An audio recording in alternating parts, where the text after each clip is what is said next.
जी बिस्मिल्लाहिर्रहमानिर्रहीम अस्सलाम वालेकुम वरहमतुल्लाहि वबरकातुहू। दोस्तों डेयरी फार्मिंग जिहड़ा शोबा है ये साडे फार्मर ने बहुत मुश्किल करार दे दिता है। उहदे वास्ते बड़ा मुश्किल शोबा बन चुका है और मेरी नज़र दे अंदर और मेरे अज दी वीडियो दे तरीकेकार दे अंदर इनू बहुत आसान तरीके दे नाल तुहानू फार्मिंग करनी दस्सन लगा वां। ये मुकम्मल वीडियो देखिया जे एंड तक बड़ी इन्फॉर्मेटिव वीडियो होने वाली है। थोड़े जे खर्चे दे विच बाला नशीन काम होने वाला इस फार्म दे उत्ते। ये जिहड़ा फार्म है ना साडे फार्मर भाई जितने भी ने पाकिस्तान के अंदर फार्मिंग कर रहे उन्हों का एक सब ना बड़ा मसला है कि वो वलैती गावां जिहड़ियां ने गोरियां गावां बाहरों लै आंदे ने या लोकल कितों परचेज कर लेंदे ने जिहड़ियां बाहरों आईयां हुंदियां ने या लोकल गावां जिहड़ियां ने लोकल फार्मर दे कोलों परचेज करके रख लेंदे ने जिन्हां नूं असीं वलैती गां कहने आ। उहदी संभाल अच्छे तरीके नाल नहीं कर सकते। फार्मर करदा की है कि वो दरखत की नॉर्मल छां दे थल्ले बनदा है और उस छां दे विच जानवर नूं 24 घंटे समझदा कि सारी उहदी नीड पूरी हो गई है। यह छोटा जिहा फार्म है, थोड़ा जिहा सैटअप है, तकरीबन कोई 20-25 एनीमल के करीब ये फार्म है। इन्ने के जानवर मैनेज करना इस फार्म से कोई मुश्किल नहीं है। लेकिन साडा फार्मर जिहड़ा ना उन्हें जिस तरह मैं 3-4 दिन तो वीडियो दे विच चीज़ गल कर रहा वां कि वलैती गां नहीं वलैती गोरी जिहड़ी है ना फार्मर ने रोल के रख दी है। यह देखो छोटा जिहा सैटअप है, इत्ते कितना का खर्चा है और कितना आसानी के तरीके नाल इन्हां ने इहनूं तैयार किया है। यह जानवरां दी खुरली है। स्टार्ट करते हैं खुरली तो। खुरली के अंदर सैलेज पे है, तुसी देख रहे हो, तुहानूं सैलेज आसानी दे नाल नज़र आ रहा है। सज्जी साइड ते भी जानवर खा रहा है तो खब्बी साइड ते भी जानवर खला होकर खा रहा है। ये हर चीज़ वो जानवर नूं इस्तेमाल की जा रही है जिहड़ी इक्को वारी तैयार करके सेव करके रखी है। ना ये वास्ते वड्ढना जरूरी है, इनू ना ये वास्ते कुतरना जरूरी है, ना पलियां च पा के बार बार पाना जरूरी है और जानवर का गोबर भी ज़्यादा चुकना जरूरी नहीं है। इस फार्म के उत्ते चल की रहा है, इस फार्म से साइलेज इस्तेमाल हो रहा है। साइले दे विच तुसी देख सकते हो जी बड़ा सोहना कुतरा और बेहतरीन जिहड़ा ना साइलेज जानवरों वास्ते अवेलेबल। जो गां का दिल करेगा चुक के आके खाना शुरू कर देगी और ये वास्ते कोई इन्होंने एक्सट्रा सपोर्ट नहीं दी फार्म के उत्ते जानवरों वास्ते। जिस तरह असीं कॉरपोरेट लैवल ते या कमर्शियल लैवल के उत्ते फार्म नूं रन कर रहे होंगे। ये देसी भी है तो कमर्शियल भी है तो कॉरपोरेट भी है। कॉरपोरेट असीं उहदी मतलब डेफिनेशन ही हो रहा है, लंबा प्रोसैस है। नॉर्मल पाइप लाए ने और ये वास्ते कोई जमीन च पाइप नहीं गड्डे, नॉर्मल खुरली बनी है, नॉर्मल पानी वालियां होदियां बनियां ने और गावां जिहड़ियां ने अच्छियां खलियां ने। यह नॉर्मल शावरिंग की है, ये उत्ते कोई स्पैशल शावरिंग नहीं है। गावां नहा रही ने सुकून नाल। देख रहे हो तुसी सारियां गावां जिहड़ियां ने, गावां दे बैठण वास्ते क्यूबिकल लगे ने। तकरीबन कितने क्यूबिकल लगे ने? 1 2 3 4 5 6 7 8 9 10 11 12 13 14 14 एक साइड ते गावां बैठ सकदियां ने, 14 एक साइड ते बैठ सकदियां ने।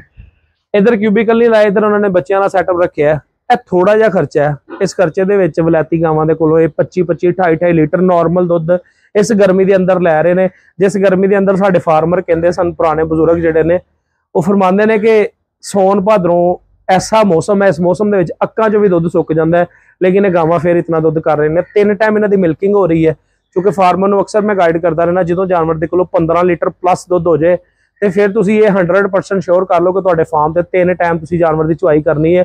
अगर 2 टाइम चुआई कर रहे हो तो दुध उन्हें वही देना है। 3 टाइम चुआई करोगे कम से कम 2 तो 2.5-3 लीटर तक दुध नूं जंप करेगा जानवर। उहदे हवाने के अंदर इन्नी कैपेसिटी स्टोर करने की तुसी बना दिओ कि उहदा अडर जिहड़ा ना वो ग्रो करता रहे नॉर्मली। हुण जनाब इत्थे होर एक्स्ट्रा खर्चा छत है। छत देखो तुसी, आ साइड वाली छत तकरीबन 14 फुट ते है और ये उन्हें पाया की होया फार्मर ने गाडर पाए ने नॉर्मल। ए पिलर खड़े ने, पिलरों के उत्ते उन्होंने गाडर पा के उत्ते दूसरे गाडर पा के उत्ते टीयर पा के उत्ते नॉर्मली छत पा दी है। यह दरम्यान वाली छत है जी 2.5 फुट उच्ची है, साइड वाली छत भी 14 फुट से है, दरम्यान वाली 16.5 फुट से छत है। दोस्तों यह थोड़ा जिहा खर्चा है। कुछ छत वाले पखे लगे ने, कुछ साइडों से ब्लोर लगे हुए हैं, तुम देख रहे हो वाह वास्ते यह पंखे लगे हुए हैं। ये जानवर वास्ते बेहतरीन माहौल दिता गया इस फार्म के उत्ते। थोड़े जे खर्चे के विच इन्होंने अपना सैटअप रन किया और सारियां गावां जिहड़ियां ने माशाअल्लाह हाईली लिक्विडिटी एनीमल ने। तुसी गावां देखो वलैती कोई गां गर्मी नहीं कर रही। साडा फार्मर गां नूं नहवाउण दे हक च भी नहीं हुंदा इस करके जी कि गां जिहड़ी है गर्मी बहुत ज़्यादा करती है नहवाउण तो बाद। लेकिन जो गां नूं मुसलसल पानी मिलता है गां सुकून च खड़ी हुंदी है।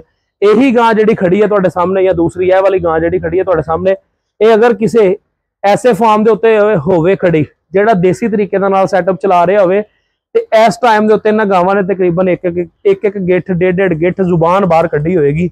लेकिन इस जगह ते जानवर नॉर्मल खड़े ने। क्यों नॉर्मल खड़े ने? पखे भी लगे हुए हैं। छत वाला पक्खा तो मैं हक च नहीं है फार्म से लाने वास्ते क्योंकि जिहड़ियां थल्लों गैसां जा रही ने छत वाल नूं उत्ते खड़ियां ने, पंखा वो जानवर नूं वापस कर रहा है। लेकिन इस जगह के उत्ते एडा नुकसान नहीं इस पंखे का। वजह की है कि ये टोटल ओपन है शेड। मैं जिस जगह से खड़ा बगैर पंखे तो भी इस जगह से सुकून है। ये बाकी जानवर खले ने, सारे जानवर शावर के अंदर खड़े ने। गां देखो माशाल्लाह 60+ दुध देने वाली है, 60 लीटर प्लस दुध देने वाली गां है। और ये हुण परचेज करके लियाए ने। इस गां दे कोलों इस टाइम आई थिंक प्रेगनेंट भी है और दुध भी ये कोल 20-25 लीटर दुध दे चवाई कर रहे होने ने। और दूसरे नंबर ते गां खली है परली साइड ते, वो भी देख सकते हो तुसीं माशाल्लाह। वो भी जिहड़ी है 45 तो 50 लीटर दुध देने वाली गाय है और बड़ा वड्डा स्ट्रक्चर है। ये भी नवीं परचेज करके लियाए ने। 2 गावां ऐसियां ने जिहड़ियां फार्म ते नवीं आईयां ने। ये दोवें गावां माशाल्लाह अच्छियां मिल्किंग एनीमल ने। इन्हां वास्ते इधरली साइड ते इन्हां ने कच्ची जगह नहीं रखी, इन्हां वास्ते इन्हां ने मैट जिहड़े ने अवेलेबल कर दिते ने। दूसरी साइड ते पक्की जगह है। फिर साडे कोल यह जगह जिहड़ी पिछली साइड ते तुसीं देख सकते हो, बैक साइड ते दिखाया जी जरा, यह जिहड़ी तुसीं देख सकते हो इत्थे फर्श लगा होया है। जानवरां नूं बहण वास्ते कोई एडा मसला मसाइल नहीं है स्ट्रक्चर के हवाले नाल। जिहड़ियां गावां ज्यादा मतलब सेंसिटिव ने उन्हां गावां वास्ते क्यूबिकल लगे हुए ने, पाइप लगे हुए ने, पाइपां दे विच गावां बैठियां होईयां ने। बाहर दी जाके एक दफा गावां दिखाओ सारी। जिहड़े क्यूबिकल लगे हुए ने तुहाडे सामने देख रहे हो तुसीं, इहदे अंदर नॉर्मली गावां जदों खाना पीना छोड़ देंदियां ने, सकून नाल बैठ के जुगाली करनी हुंदी है। यह साफ सुथरी जगह है। इस फार्म के उत्ते साड़ू की रेशो साडे देसी फार्मर नालों घट है। इस फार्म के उत्ते मिल्किंग की प्रोडक्शन साडे फार्मर नालों ज्यादा है, लोकल फार्मर नालों। देसी तरीके नाल जिहड़े फार्मिंग कर रहे, ये भी देसी है, इहदे कोई इन्होंने टैक्नीकल नहीं चीज़ बड़ी। लेकिन की चीज़ है, इन्होंने कुछ जानवर जिहड़ा ना थोड़ा साइंसी तरीके नाल चलाया है। इन्हां फार्म के उत्ते जानवर नॉर्मली हर मौसम च प्रैगनेंट भी हो रहे हैं, नॉर्मली हर मौसम च बच्चा भी दे रहे हैं, नॉर्मली हर मौसम के विच दुध की प्रोडक्शन आम नालों अच्छी है। साडे जिहड़े लोकल तरीकेकार दे नाल फार्मिंग कर रहे हैं ना लोग, बेहतरीन हल यह है कि फार्म के उत्ते तुसीं जानवर नूं शैड नॉर्मल बनाओ, थोड़े जे खर्चे दे विच इस तरह का शैड बना लो। उस तो बाद जिहड़े जानवर परचेज करने ने उन्हां वास्ते खुरली बनाओ। खुरली तो हुण स्टैंडर्ड साइज जिहड़ा 13-14 फुट चल रहा है। अगर तुहाडे कोल छोटी भी बनानी तुसीं छोटी इहदी खुलाई छोटी कर लो। उस तो बाद उन्हां वास्ते तुसीं अगला जिहड़ा हिस्सा है जिस जगह ते जानवर ने खड़े होकर फीड करनी है, फीड खानी है, फीडिंग एरिया जिन्हों असीं कहने हैं, यह जिहड़ा एरिया है इस एरिया नूं तुसीं इहदी लंबाई चौड़ाई जिहड़ी है, लंबाई ते तुसीं जिन्नी भी रख लो, चौड़ाई जिहड़ी है तकरीबन 9-10 फुट रख लो। ਉਹਦੇ अगली साइड ਤੇ ਤੁਸੀਂ रेत पा के क्यूबिकल वाला सिस्टम बच्चे गावां नूं दे दिओ। ਉਹਦਾ फायदा की होएगा कि गां जिहड़ी है ना साफ सुथरी जगह ते बैठेगी। तुसीं रेगूलर जिहड़ा ना ਉਹ ਥੱਲਿਓਂ रेत बदलते रहो, गिल्ली रेत खत्म कर दिओ, सुक्की रेत पा दिओ। उत्ते नॉर्मली जिहड़ा 10-15-20 हज़ार रुपया लगना, शावर लग जाने ने गावां दे उपर, और तुसीं 2-4 पक्खे। ये तकरीबन सारियां चीज़ां फार्मर ने कीतियां होंदियां ने, सिर्फ एक शावर और ओपन शैड नहीं दे पांदा। गर्मियां दे विच साडे पाकिस्तान दे अंदर क्योंकि मौसम जिहड़ा है इस टाइम सर्दी के तकरीबन 40-45 दिन चल रहे हैं और गर्मी जी है तकरीबन 10.5 महीने चल रही है। और साढ़े कई मझां वाले फार्मर जिहड़े ने जानवर नूं प्लैन ही इस तरीके नाल करदे ने कि जनाब जिहड़ी प्लैनिंग 1.5 महीने वाली होनी चाहिए उस प्लैनिंग नूं 7 महीने 8 महीने वास्ते लै जांदे ने। कूड़ा बना के उन्हां वास्ते सारा बंद डाटां वाला बरामदा बना देंदे ने। यह नॉर्मल शैड है। नॉर्मल शैड दे विच अच्छियां गावां रखियां ने, इहदे वास्ते कोई पाइप ला के छत्तां 100 फुट ते नहीं लै गए, नॉर्मली रख के नॉर्मली चला रहे हैं और दुध की प्रोडक्शन भी अच्छी लै रहे हैं। यह थोड़े खर्चे दे विच बालानिशिन प्रोग्राम है।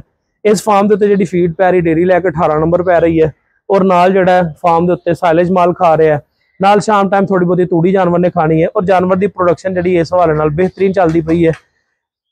अगर तुसीं अपने फार्म के उत्ते प्रैगनेंसी के इशू तो बचना चाहते हो, तुसीं अपने जानवरों को 3 टाइम अच्छी प्रोडक्शन लेना चाहते हो, तुसीं अपने फार्म के उत्ते जानवरों को गर्मियों तो बचाना चाहते हो, जानवर को बीमारियों तो बचाना चाहते हो, इस तरह का शैड अपने को डिजाइन करो। इत्ते बहुत ज्यादा खर्चा नहीं, नॉर्मल ही खर्चा है। नॉर्मल खर्चे के अंदर तुसीं शैड तैयार करो, उस बाद लैके चंगियां गावां अच्छे पैसे लिए ऐड कर लो जिहड़ियां तुहाडे कोल 25-30 लीटर दुध जिहड़ा ना नॉर्मली पैदा कर देन। और इंशाल्लाह इहदे तो बाद तुसीं देखोगे तुहाडा फार्म जिहड़ा ना दिन दुगनी ते रात चुगनी जिहड़ा ना तरक्की करेगा। Thank you very much.